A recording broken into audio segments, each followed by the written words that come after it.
¿Sabías que varios productores del cine de oro mexicano usaron su poder para enriquecerse de forma ilegal, y que durante décadas todo se mantuvo en silencio?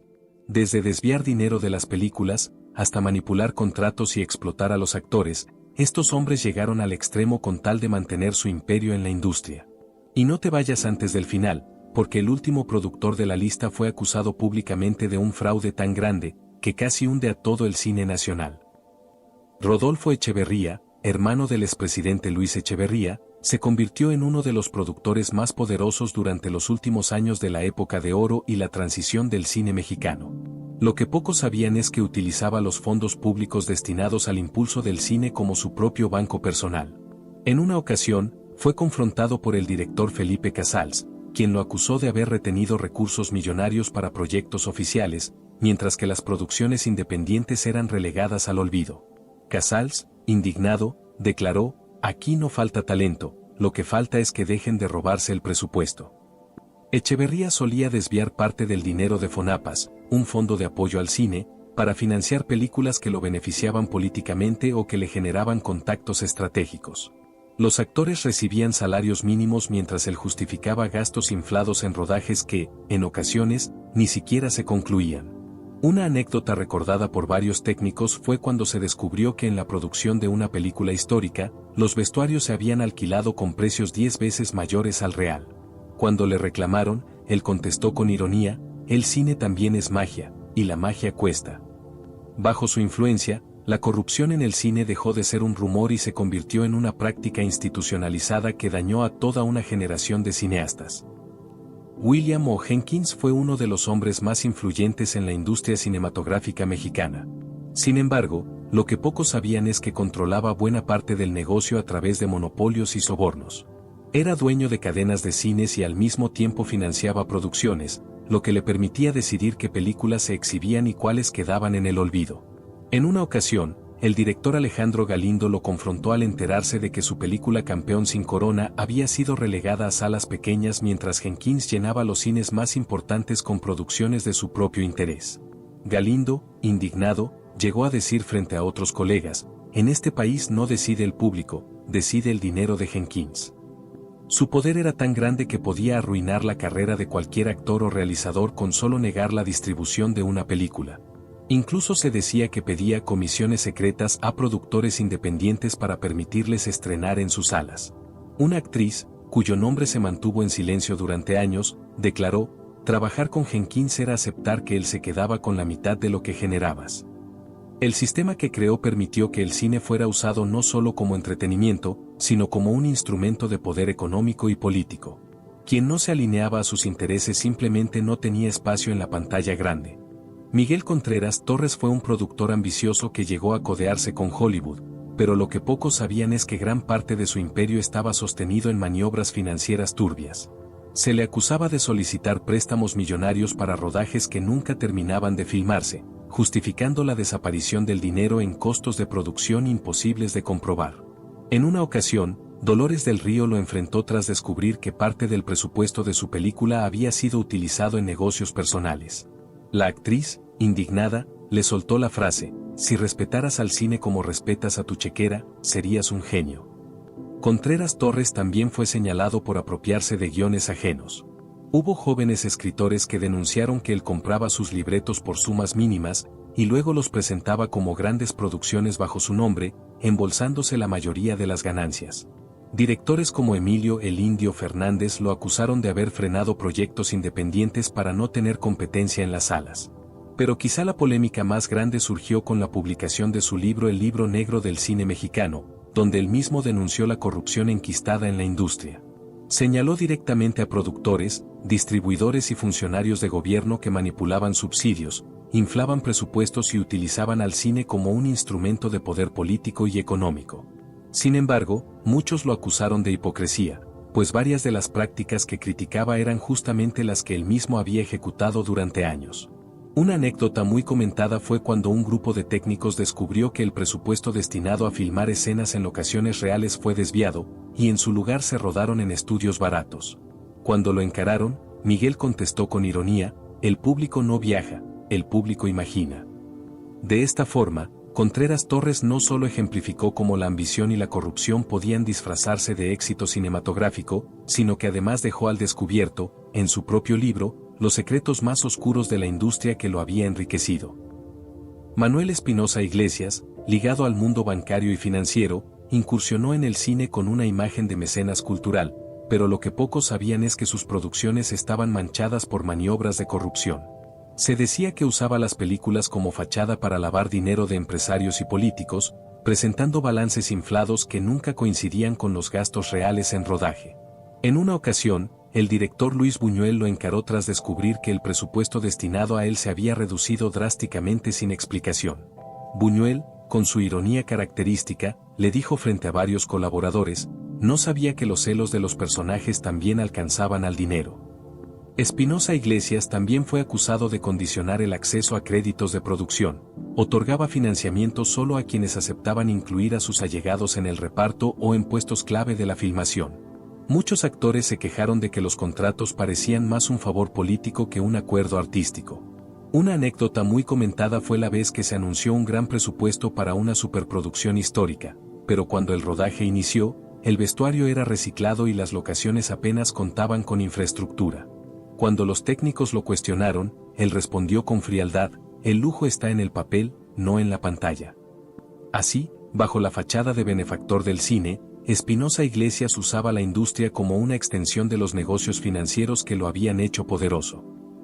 Gregorio Wallerstein fue uno de los productores más reconocidos de la época de oro, pero detrás de su imagen de visionario se escondía una red de intereses turbios. Lo que pocos sabían es que gran parte de sus películas se financiaban con dinero proveniente de acuerdos clandestinos con políticos y empresarios que usaban el cine como una forma de lavar capitales. En una ocasión, el actor Arturo de Córdoba lo confrontó directamente durante una reunión privada, acusándolo de haber desviado fondos que originalmente estaban destinados al pago de los actores. Testigos relatan que la discusión fue tan fuerte, que de Córdoba salió golpeando la mesa y diciendo, aquí no se hace cine, aquí se hacen negocios sucios. Además, Wallerstein solía manipular los presupuestos, inflaba costos de producción para justificar que el dinero desapareciera en supuestos gastos técnicos. Lo curioso es que, a pesar de las grandes cifras que decía invertir, muchos rodajes se hacían con recursos mínimos, forzando a los directores a improvisar. Una anécdota muy comentada es la que protagonizó con Pedro Armendáriz. El actor descubrió que Wallerstein cobraba al gobierno incentivos millonarios por filmes que nunca llegaban a estrenarse o que se distribuían de forma limitada solo para justificar los contratos. Armendáriz, indignado, le gritó frente a varios asistentes, no estás haciendo patria, estás saqueando al cine mexicano. Este tipo de prácticas no solo enriquecieron a Wallerstein, sino que también dejaron en claro que el cine podía ser un vehículo perfecto para la corrupción en aquellos años. Fernando de Fuentes es recordado como un gran director y productor del cine mexicano, pero lo que no se dice abiertamente es que utilizaba su posición para hacer tratos que beneficiaban más a sus bolsillos que al propio cine. Lo que pocos sabían es que tenía una práctica muy recurrente, cobrar sobornos a actores y actrices que querían obtener papeles protagónicos en sus producciones.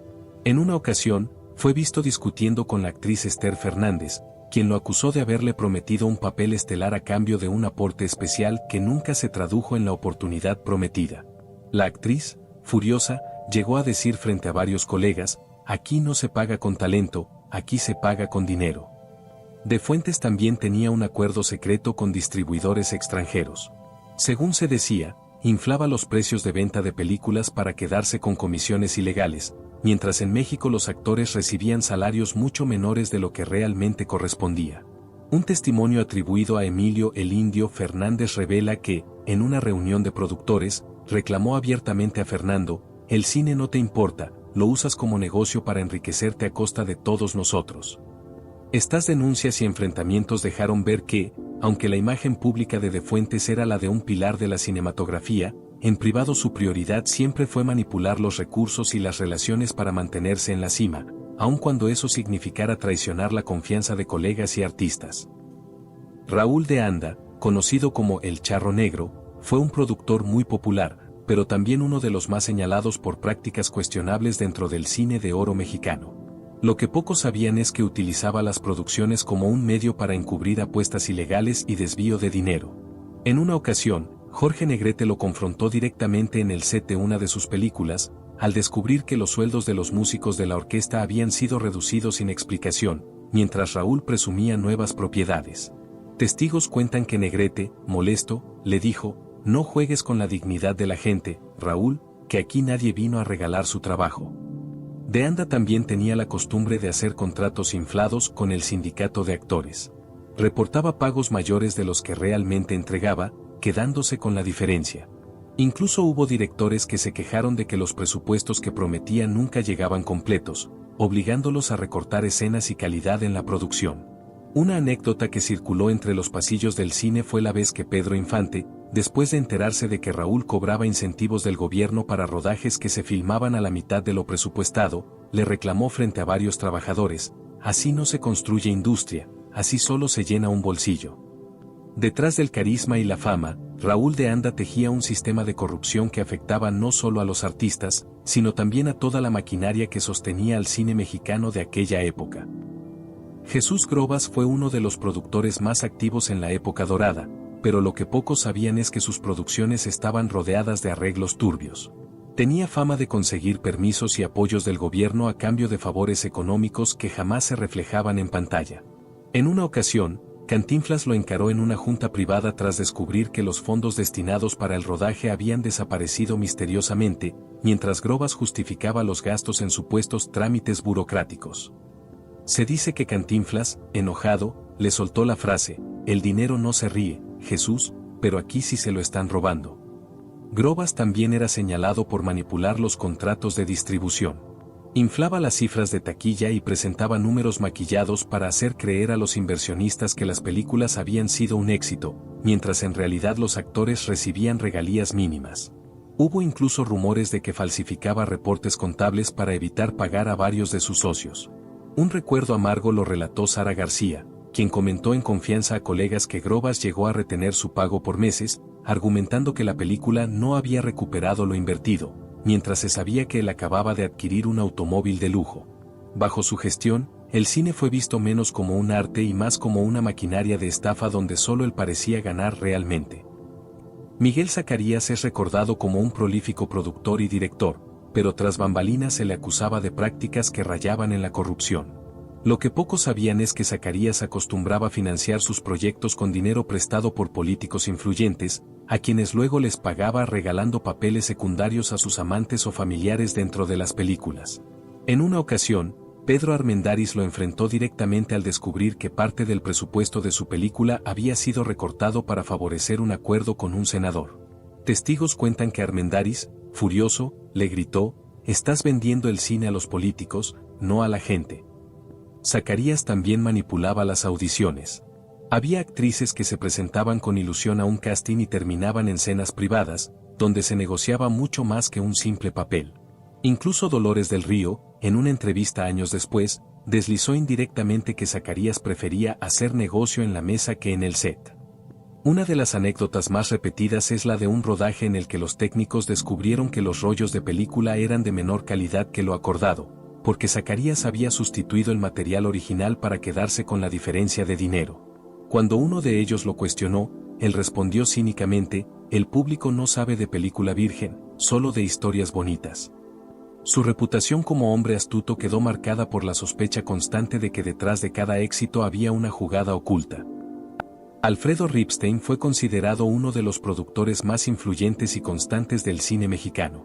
Pero lo que pocos sabían es que su manera de mantener esa constancia no siempre fue limpia. Ripstein tenía fama de manipular las cuentas de producción, reportando presupuestos mucho mayores de lo que realmente gastaba, y quedándose con la diferencia. En una ocasión, el director Ismael Rodríguez lo acusó públicamente de haber recortado gastos de utilería y locaciones, mientras cobraba al Estado como si la película se hubiera rodado con recursos de primer nivel. Rodríguez, molesto, comentó frente a otros colegas: "El cine no se roba, Alfredo, se trabaja". Ripstein también era conocido por pactar secretamente con distribuidores extranjeros. Vendía derechos de películas a precios bajos, pero se quedaba con sobornos adicionales que nunca aparecían en los reportes contables. Actores como David Reynoso se quejaban de que, a pesar del éxito internacional de ciertos filmes, jamás recibían las regalías que les correspondían. Una anécdota muy comentada ocurrió en un rodaje donde los técnicos descubrieron que las cámaras eran de segunda mano, a pesar de que Ripstein había cobrado como si fueran equipos nuevos importados de Estados Unidos. Cuando fue cuestionado, se limitó a decir: mientras la película salga bien, nadie recordará con qué se filmó. Su capacidad para disfrazar negocios turbios con éxitos en taquilla lo convirtió en uno de los productores más polémicos y enigmáticos de su generación. Mauricio de la Serna fue un productor que se movía entre grandes proyectos y escándalos ocultos. Lo que pocos sabían es que utilizaba sus películas como una fachada para triangular dinero proveniente de empresarios y políticos que buscaban ocultar sus fortunas.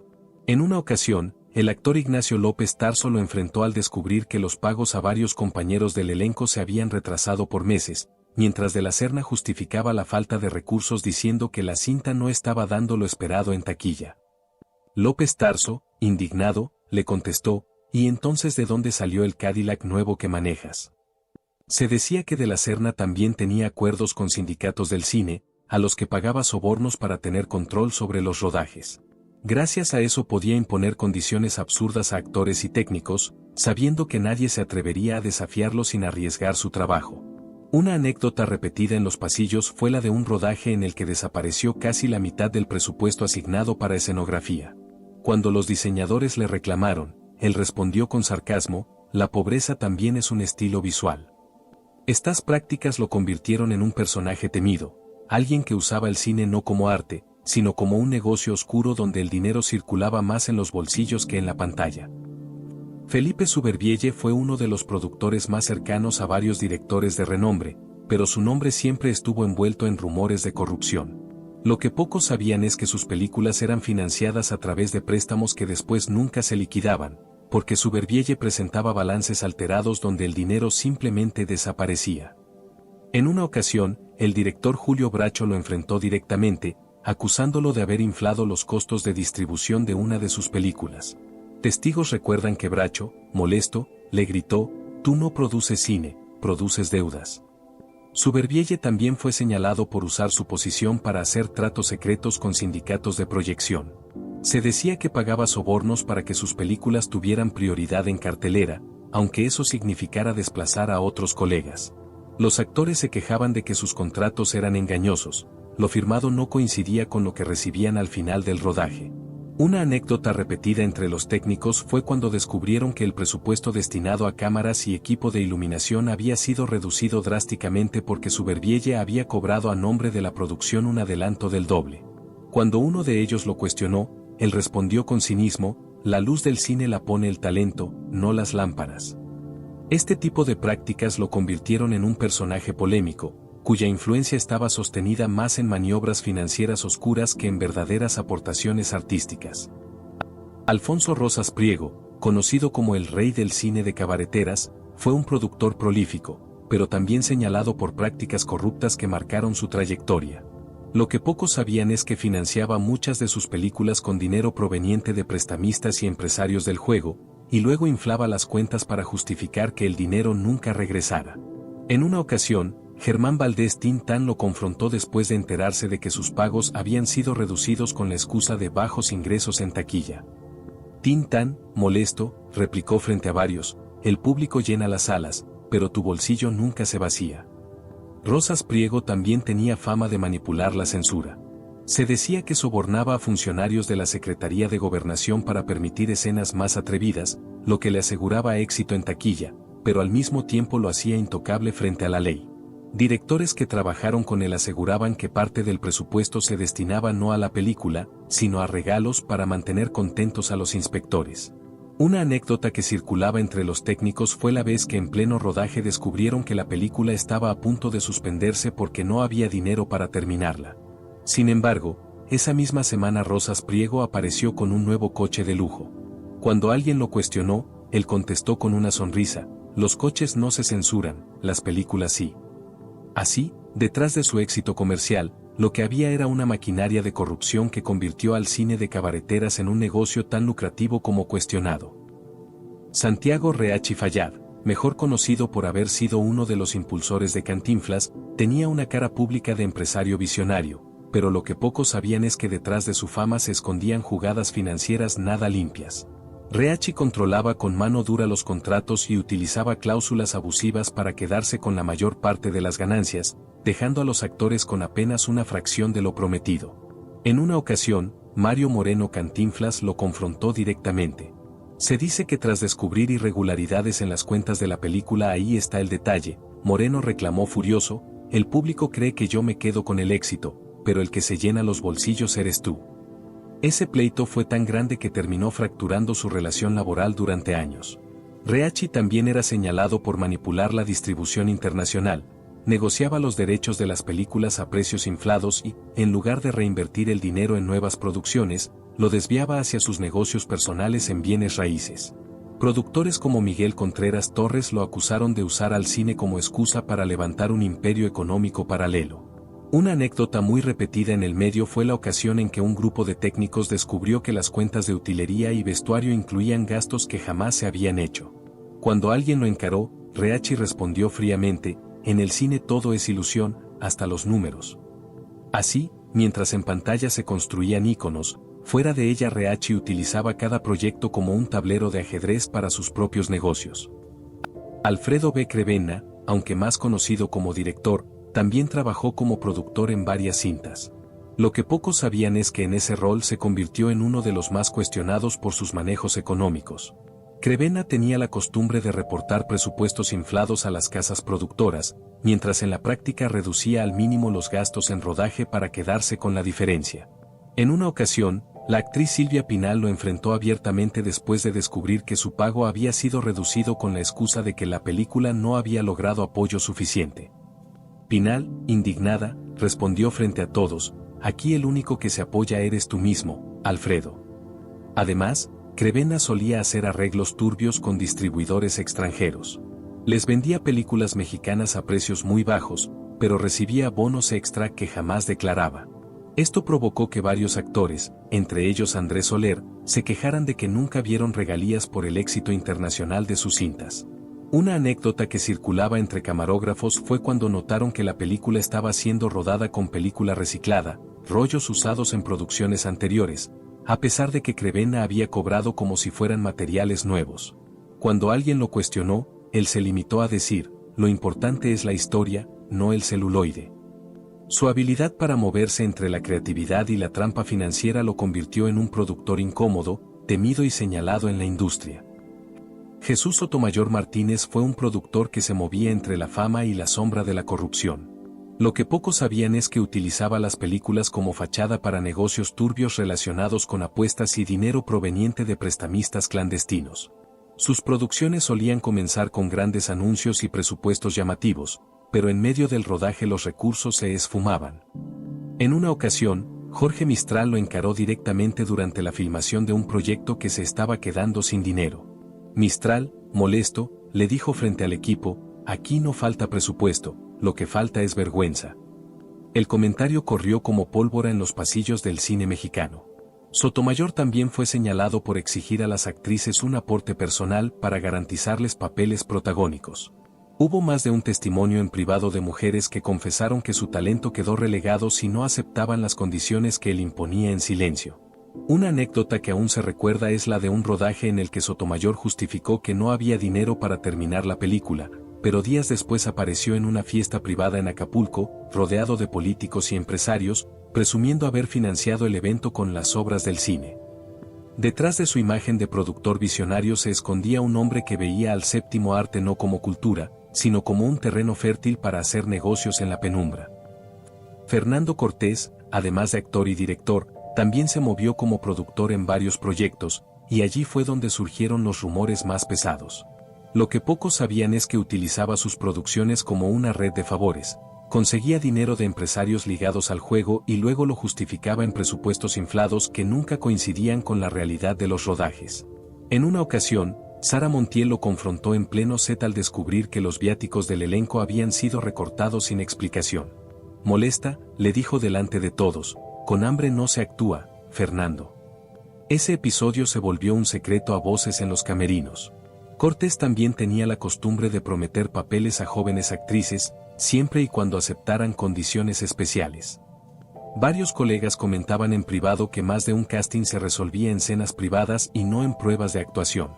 Una anécdota muy repetida por los técnicos fue la vez que descubrieron que las luces del rodaje habían sido rentadas a nombre de la producción por el doble de su costo real. Cuando lo cuestionaron, Fernando respondió con cinismo: en el cine la luz más cara siempre es la que me ilumina a mí. Su habilidad para disfrazar negocios turbios bajo el glamour de la pantalla lo convirtió en uno de esos productores que todos conocían, pero pocos se atrevían a señalar públicamente. Juan Bustillo Oro es recordado como director y guionista, pero también tuvo su faceta de productor, y en ese terreno aparecieron las acusaciones más incómodas. Lo que pocos sabían es que Bustillo Oro utilizaba sus contactos con políticos para asegurarse financiamiento privilegiado, desviando parte de esos recursos hacia negocios personales. En una ocasión, Roberto El Panzón Soto lo encaró en medio de un ensayo, reclamando que varios actores llevaban semanas sin cobrar. Bustillo Oro, molesto, intentó justificarlo diciendo que los recursos se estaban liberando poco a poco. Soto, con ironía, respondió frente al elenco: pues que se liberen menos para tus banquetes y más para nuestro trabajo. También se decía que Bustillo Oro tenía un sistema de favoritismos: quienes aceptaban sus condiciones recibían papeles importantes, mientras que los que no lo hacían eran marginados de sus producciones. Hubo testimonios de actrices que comentaban que su talento no era suficiente si no pasaban antes por las reuniones privadas del productor. Una anécdota muy comentada ocurrió durante la filmación de una cinta histórica. El presupuesto destinado a vestuario fue reportado como uno de los más altos de la época, pero en el set los trajes estaban reciclados de producciones anteriores. Cuando uno de los diseñadores se atrevió a cuestionarlo, Bustillo Oro contestó: el público no paga por botones de oro, paga por historias. Así, mientras en pantalla se presentaba como un innovador del cine mexicano, fuera de ella su nombre quedaba ligado a una cadena de irregularidades que muchos preferían callar. Agustín J. Fink fue uno de los productores más cercanos a los círculos políticos de su época. Lo que pocos sabían es que muchas de sus películas se financiaban gracias a favores con funcionarios, quienes a cambio exigían parte de las ganancias o incluso puestos para familiares dentro de las producciones. En una ocasión, el actor Domingo Soler lo confrontó después de descubrir que los contratos firmados por el elenco habían sido modificados en los reportes finales. Soler, furioso, le reclamó frente a varios: ni los papeles de tus películas son tan falsos como tus cuentas. Fink también era señalado por desviar dinero de patrocinadores. Conseguía apoyos de empresarios bajo la promesa de que aparecerían en créditos o recibirían participación en taquilla, pero al final nada de eso se cumplía. Más de un inversionista se quejó de haber sido estafado mientras Fink presumía propiedades nuevas. Una anécdota que circulaba entre camarógrafos fue cuando, en plena filmación, descubrieron que el presupuesto asignado para cámaras modernas había desaparecido. El rodaje tuvo que hacerse con equipo viejo y defectuoso. Cuando alguien le reclamó, Fink respondió con cinismo: el público no ve la cámara, ve la película. Así, tras la fachada de hombre influyente, Fink usaba el cine como un puente entre la política y los negocios sucios que enriquecían solo a unos cuantos. Samuel Bronston, productor de origen ruso que llegó a México antes de instalarse en Hollywood y España, fue un personaje rodeado de glamour y prestigio, pero lo que pocos sabían es que durante su estancia en el cine mexicano estuvo envuelto en maniobras financieras bastante cuestionables. Aprovechando su imagen de empresario internacional, Bronston consiguió apoyos económicos del gobierno y de inversionistas privados, a quienes prometía películas de gran escala que casi nunca se concretaban como se había planteado. En una ocasión, el actor Jorge Negrete lo enfrentó después de enterarse de que los pagos a los músicos de una producción habían sido recortados. Negrete, indignado, le dijo frente a varios compañeros: el público merece canciones, no tus trampas de oficina. Bronston también fue señalado por manipular contratos de distribución. Negociaba en secreto con exhibidores extranjeros, se quedaba con fuertes comisiones personales y presentaba balances maquillados en México, donde los actores y técnicos apenas recibían lo justo. Hubo incluso rumores de que usaba estas producciones como una vía para mover dinero entre sus múltiples negocios en Europa y América. Una anécdota muy repetida es la de un rodaje en el que Bronston anunció la llegada de escenografías monumentales importadas de Estados Unidos, pero cuando los técnicos abrieron los contenedores se encontraron con decorados baratos y de segunda mano. Cuando lo confrontaron, él sonrió y dijo: el cine es ilusión, y la ilusión no necesita facturas. Así, aunque Bronston dejó huella con su nombre en la industria, En México su paso estuvo marcado por acusaciones de corrupción que revelaban que su interés estaba más en el dinero que en el arte cinematográfico. Y como estás, existieron muchas más trampas, engaños y secretos financieros que los productores del cine de oro intentaron esconder durante décadas. Así que suscríbete y no te pierdas los próximos videos donde seguiremos destapando lo que ellos jamás quisieron admitir.